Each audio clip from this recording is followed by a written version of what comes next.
Therefore, this is very clear that the central leadership of the BJP has planned to topple the government by horse trading, by hook or crook. In that way, they use this Pegasus software to topple that government. That is why Kharge ji have mentioned not only in Karnataka, in Madhya Pradesh also same thing might happen.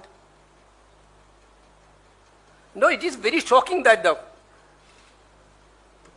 personal security person of former Prime Ministers, Mr. Devagowda, his phone also has been tapped. There is a simple question before the country now: who is safe in this country?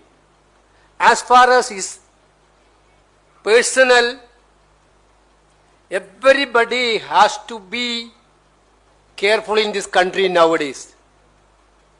There is no privacy. Our union government can enter into anybody's kitchen now. Even bedroom. Even bathroom also. Therefore, this is not a simple issue. Government can't run away from answering these questions. Now there are pertinent questions before the country. This Modi government cannot run away from these questions. What happened yesterday, Rajya Sabha? Minister has given a statement which has been actually contradictory to the statement which had been given in 2019. Then Minister of IT. Our submission is that government has to come forward for an open discussion. If they are